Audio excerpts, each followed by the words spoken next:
Hello, it's Michael, and I'm going to make a video real quick, or it might not be real quick, about the journal process for mending yourself. Mend is move, educate, nourish, decompress. So what I recommend is daily journaling, primarily to do your journal at nighttime. Maybe consider in the beginning of the day or in the middle of the day reviewing your journal from the night before. So the journal process, I believe, is paramount in mending yourself. And I have the journal template downloadable off of the internet, and what I recommend is that you download it and print it out 44 times. So what you're going to do is you're going to print out this sheet, either front and back, or 2 pages each, and you're going to print that out 44 times. You're going to put it into a little envelope here, or a binder, and you're going to do this every night before you go to sleep, and probably takes like maybe 3 minutes. So as your coach or RN health coach, or if you and I are working together, this is going to be one of the first things that we talk about. And I'm not necessarily, going to have to look at it with you, but I'm going to help guide you through a way to do it efficiently, concisely, and a way to help you increase your awareness of maybe some of the patterns that you've implemented in the past and your reactivity, as well as figuring out a way to come up with a plan for better preparedness and just making healthier decisions in your life in all of these areas, as far as moving yourself and nourishing yourself versus treating and poisoning, and also decompressing in healthy ways versus unhealthy ways, so we can try and figure out a way to alleviate some of the negatives and accentuate some of the positives, and the journal is the best way to do this, in my opinion. So you can see that this is my current journal. I've got little reminders here to remind me of what some of my major goals are, and I'm not going to go through it exactly, but what I do is on the bottom of the page here, I put a little dog ear so that I can get to today's date very easily. And we're basically going to go through what the journal template states here on basically each line, and I'm going to try and explain to you as though we were sitting here next to each other, because I'm not going to have the opportunity to have everybody as a client. But I do want you to reap the benefits from what it is that I'm trying to teach here. So I'm going to try and explain this to you so that maybe you and I actually never have to become we never actually have to work together. You can actually just reap the benefits from this on your own by watching the video, which is what I would like for you to be able to do. So I'm just going to go through every line here, and hopefully some way I can make this video where I can put the questions on the screen. I'm not sure how I'm going to be able to edit this video yet, but this is my current state of journal document. So it may change, it may get more concise, it may change a little bit over the time. Today is September 2015, and this is the way it looks right now. So this has actually changed a little bit over the past year or so, and it's working out well for me and for some of my other clients as well. So on the top line, we have the date, the day of the week, the time that you did the journal, and what day of the cycle it is. So I recommend a 44-day cycle. It seems like 30 days is a little too short and not committal enough, and 66 days or longer, 60 or 90 days, just seems a little bit too daunting and too big of a time frame. So I just arbitrarily came up with 44 days. So today in my journal, I am on day, let me see what I've got here, Saturday. So I am on day 35 of 44 right now. So the top says, list one good thing that happened today. And this is to help put you in a state of presence and to get people out of a negative emotional state. So there are stresses in your life and there's suffering going on and this type of thing, but there's never a day where something good didn't happen or good things didn't happen. So one thing that I like about this is right at the top, and I'll just list one good thing that happened today. And it's very seldom that I only list one good thing. Usually on the front page, I'll list 2 or 3 good things, and then on the back page, I'll remember more. So on the top of every page, I'll have, like today, I went to Walker Ranch with April and Catherine. I had an email with a friend. This type of thing. So I just have these reminders. So even if I'm like feeling depressed and I don't even want to go through the entire journal, I can just look at the top and think about, look at all these good things that that happened. I went on a hike with Marshall Mesa. Went to a birthday party. Went to Wahoo Tacos. Got called in the middle of the night. I went to Cheesecake Factory.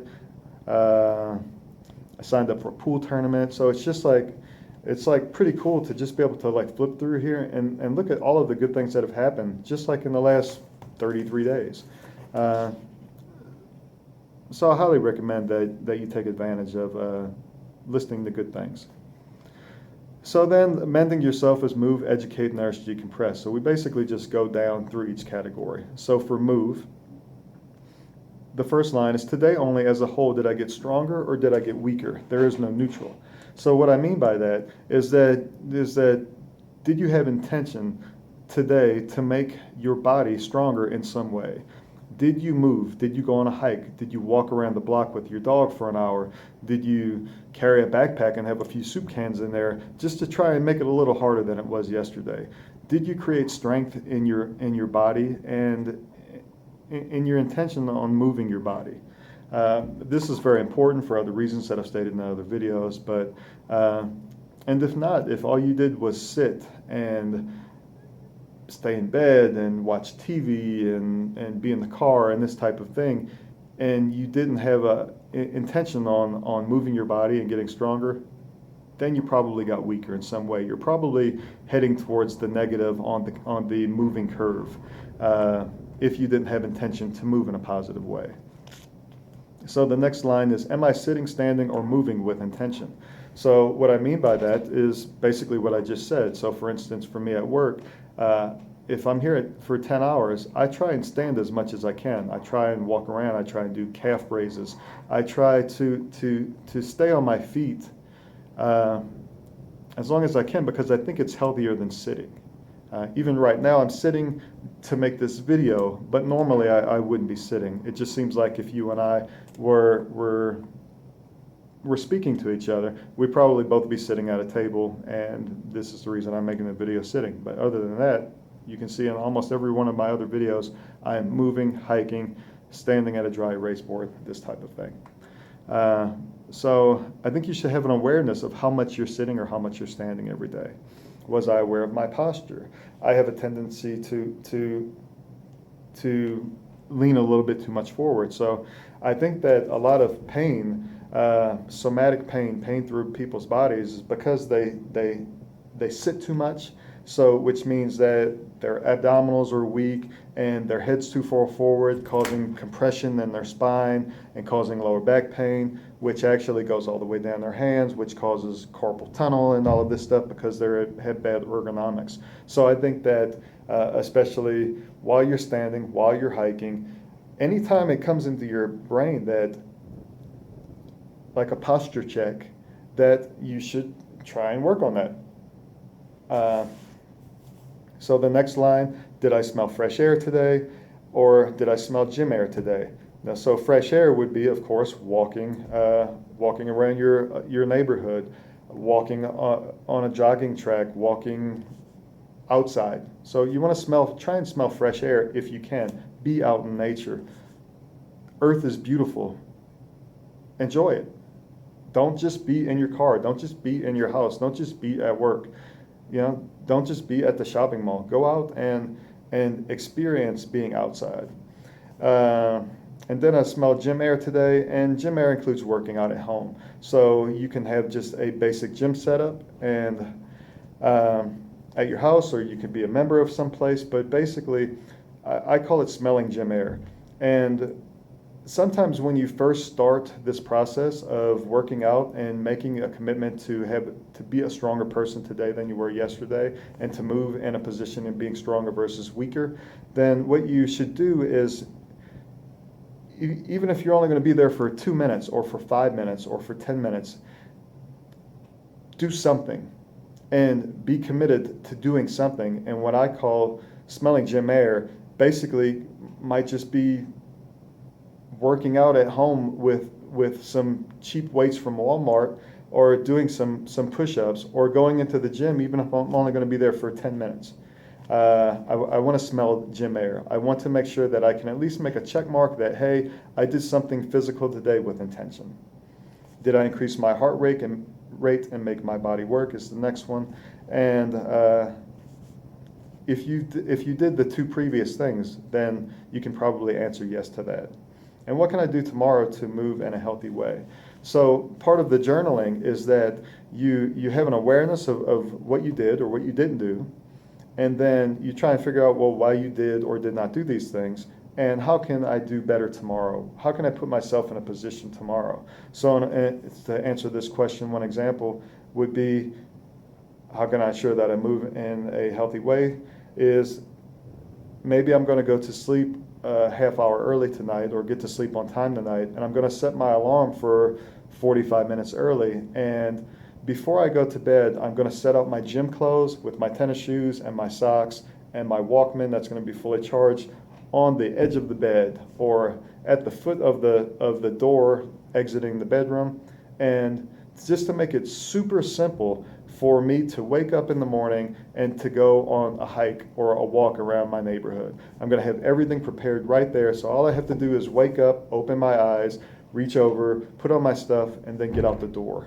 So this is kind of what I mean by preparedness and creating and figuring these things out. So like at first you may, like the first week or the first 2 weeks, you may just be trying to set your alarm, and then all of a sudden it may hit you that, oh yeah, you know what, if I do this the day before, maybe if I put my clothes out the day before, then that'll just make it a little bit easier for me. Maybe if I put the bottle of water, then I know that when I walk out the door, I'm going to grab that bottle of water because it's going to be right there. So and these things, it takes a little time to create this system, to create this pattern, to create this level of preparedness. It doesn't just happen all at once. These are little things that you figure, and this is the benefit of the journal, is because you're actually creating a system and building a way of life, and you're trying to spend time on yourself figuring these things out. I can give you some examples, but you're going to come up with plenty of good ideas that I would have never thought about. So, and that work for you, and this is a good thing. And if you figure anything out that you think may help me, I'd appreciate you sending me an email and sharing it with me. Okay, so then the next is educating yourself. So the first question is, am I aware of what I am doing? And am I aware of why I'm doing these things? So what I'm doing as far as actions, inactions, am I prepared or am I unprepared? So we can say it like in a positive way of what I'm doing. If you went on a hike that day, then that was an action that you took. And if you prepared or not. And why you're doing these things, you're doing them because it's a goal. It's a hope. It's something that you have intention and that you have decided that you're going to do for yourself. So that would be the way to answer that from a positive viewpoint. We can also look if you weren't successful that day, as far as you got home from work and you were going to go for a walk, but instead you decided to watch TV for 6 hours. So here is when you're going to take ownership of that. Am I aware of what I'm doing? Yes, I watched TV for 6 hours, and I never did actually make it on my 20-minute hike, which I really, really thought about all day long, and I just couldn't do it. So then you ask yourself, why am I doing these things? Why did this occur? So then you can see that, well, you were sad, you were stressed, you were tired, you were unprepared. So then you try to figure out a way to do a better job tomorrow. And then also the next thing is, am I aware of what I'm thinking and why I'm thinking these things? And what you're doing and why you're doing it is almost the exact same as what you're thinking and why you're thinking it. So this just goes to show that if you don't spend time figuring out what it is that you're thinking, then you're not going to be able to change what it is that you're doing, which is paramount to changing who it is that you are. And then what can I do to ensure that I educate in a healthy way tomorrow? This would be, you may decide, you know what, I think that one way to make sure that I do a better job is to, before I go to work in the morning or first thing when I wake up, is to actually review what it is that I wrote the night before. Or if you have neglected doing your journal, you can figure out a way to make sure that you're doing your journal. So this type of thing. So you can also implement healthy patterns and try and become more prepared as far as just journaling. On the top of the next page, it's identical to the top of the first page. List one good thing that happened today. You can list more, because now that you've gone through these first two things, you may actually remember some other good things that happened today, some other good things that you actually achieved. So nourishing is pretty cool. So number one is, am I 80 to 90% nourishing with natural, real, unprocessed foods? This is in today's society here, I believe that this is actually pretty difficult to achieve without a high level of awareness and preparedness. Even at 80%, I don't feel that I'm actually really achieving this. I may be 70 to 80%, but I still treat myself a lot. But I'm pretty prepared with healthy snacks, which allows me to do it with mostly unprocessed foods, mostly real foods, and this type of thing. So I'll give an example. So I ask myself every time before I put food in my mouth, am I nourishing myself with this? Am I treating myself, or am I poisoning myself? And what's good about this, and I'll just kind of show you here. So what I do is this is what I've been doing lately. I just kind of make a list on the side here of what it is that I'm eating for the day, or that I have eaten for the day. And I noticed this pattern quite a while ago, that most of the specifically treating and poisoning myself happens in the evening and late at night. And this is because the stress of the day accumulates, and towards the end of the day, you're in distress, emotional distress, you're tired, you're tired of dealing with things, and you use food to self-soothe. So because of this awareness and this acknowledgement and taking ownership of what it is that you're doing, there are a few benefits. One is that you know that if you eat this piece of cake, that at some point you're going to be writing it down in your journal. You're going to be owning it. So you may decide that instead of eating a whole piece of cake, I'm only going to eat like a quarter of a piece of cake. So that's one way that it's beneficial. Another way is that at some point you just like you always have, you kind of get disgusted with the fact that you're not actually achieving your goals and doing what it is that you tell yourself that you're going to do, as far as get healthier, eat better, because at night you're still eating the pizza. So at some point you make a shift, and you decide that, you know what, I've got to actually change something. So maybe if I'm more prepared and have healthy snacks with me, this will prevent me from implementing these negative patterns and these negative reactivity that I have because of stress. So what I found is that if I have almond butter, if I have nut bars, if I have a protein bar, if I have some of these healthy things with me, then as soon as I have an awareness that I'm in a state of mild emotional distress, the precursor to some type of a reactionary response, which would be eating crap food to soothe myself.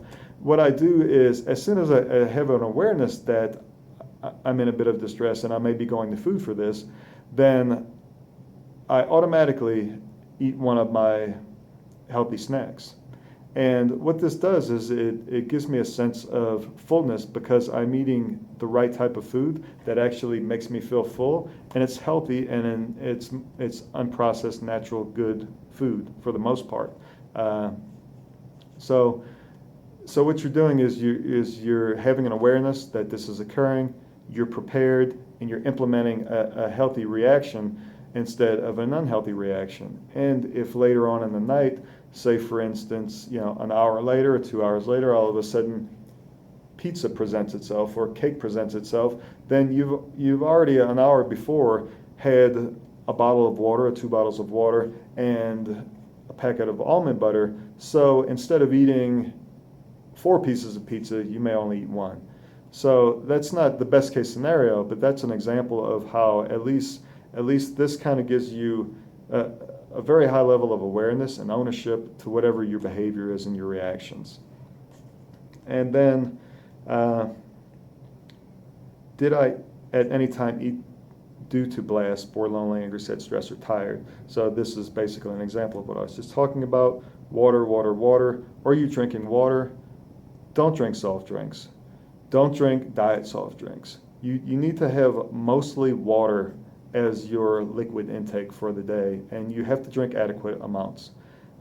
This will help in so many areas. I'm not even going to discuss it here, but water is good, and most things that are not water are not good.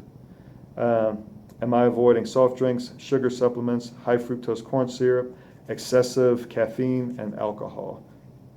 That's obvious what that means. What can I do tomorrow to ensure that I nourish in a healthy way? And this just goes on whatever it is that you can feel is going to help you prepare.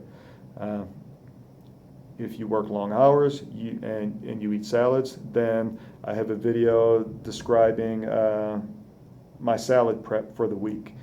Currently, I'm not eating a lot of salads, and I have another system, that I'm using right now, which is basically what I was just talking about with almonds, nut bars, and protein bars, and almond butter, and this type of thing, and just having that readily available. I have it in my bag, I have it at work, I have it in my car, I have it in my pool cue case if I'm going to the pool hall, or if I'm going to go play poker, or wherever it is I'm going to be.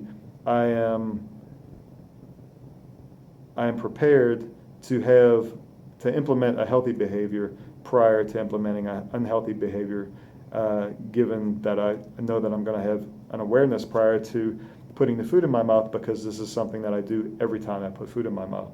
Am I nourishing, am I treating, or am I poisoning? And if I make the determination that, maybe I'm treating and poisoning myself right now, maybe I should make a better decision, then I have it readily available in order to counteract that negative decision that I would have made had I not been prepared. And then decompressing, the final one. Am I decompressing myself in a healthy, natural way?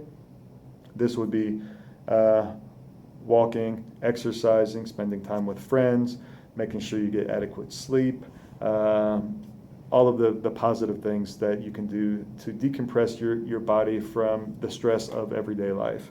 And then, am I decompressing myself in an unhealthy, damaging way? Then all of these are discussed on the curve diagram for decompressing, and also I have a few videos on decompressing. You can just go to the website on decompressing tab and see some of those videos. How can I decrease stress in my life? So this is an important question that only you can answer.